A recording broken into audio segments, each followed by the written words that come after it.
Okay, now there's a cat in the background just behind my camera, so sorry if I get distracted at all, but this video is, it might become a possible series, I don't really know, but it's something that a lot of people do, that a lot of people have problems with, and I thought I might as well touch these reasons, because next year I am doing psychology, so it would be pretty relevant to find out why we actually do these things and why we do all this and blah blah blah.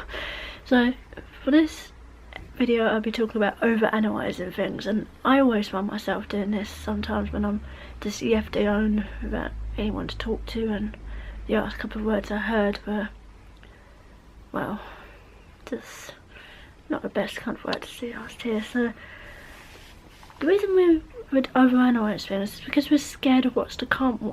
We're worried about what could actually happen, why something like this could happen, and we don't really feel prepared about what could happen, and we're all focusing on the what ifs, really. And it's a sort of bad habit. I think I kind of do it sometimes because I always think too seriously about the phrase there's always a reason. There's always a reason behind this, there's always a reason behind that, there's always a reason behind everything, sort of thing, blah blah. And it's also to have a rough idea of what's to come, so you're not like, I didn't have any idea what that was coming, blah blah.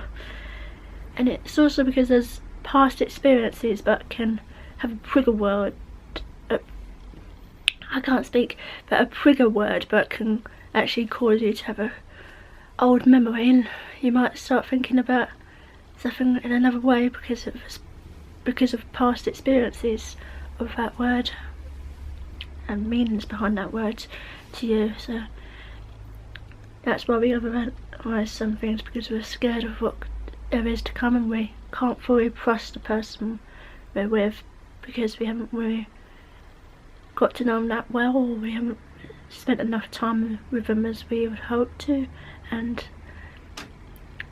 they just, yeah, that's why we overanalyze, because of past experiences, and we don't really know the person well enough to grasp of what they actually mean. So we start to overanalyze about whether they feel the same way, or whether they what, yeah. And a reason I looked this up online, and the reason we overanalyze is because of your self-confidence. I don't know why I can't speak today, sorry, but yeah, it's a phase of being depressed, and it comes on with being depressed.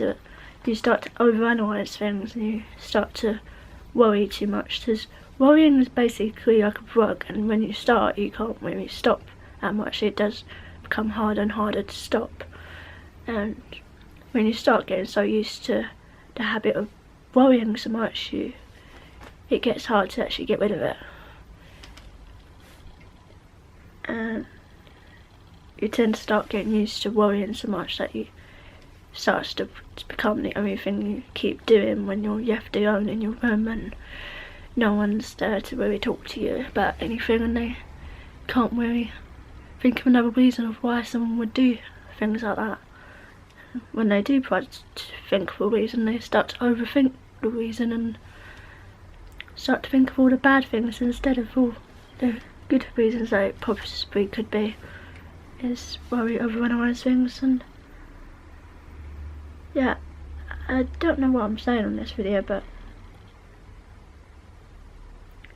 something I wanted to end this video off on is we can try to stop overanalyzing things by thinking about why they have actually done it in the first place, and think about why, in caring reasons, why they might have done it, instead of just all bad things will happen, bad things will do this, blah blah, nothing good will happen to you, not those kind of things. Start to think about all the good things that could come try to find a difference between those people who deserve your time and pain and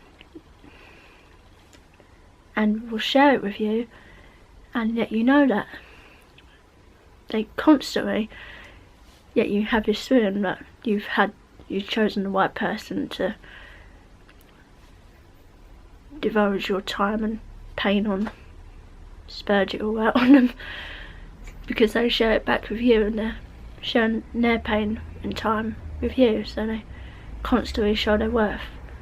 And you need to find a difference between people who don't deserve your time yet are on your pain. So it does become easier when you start to find the differences between those people, and you start to realise it sooner and get rid of those people who shouldn't even have your time yet are on your pain. I mean, it's just overdoing it then. So it does become easier when you start realising the people who should stay in your life and do matter, and people who, well, you matter to them and they matter to you, sort of thing. So we're both sharing the same sort of thing and it's not just one-sided.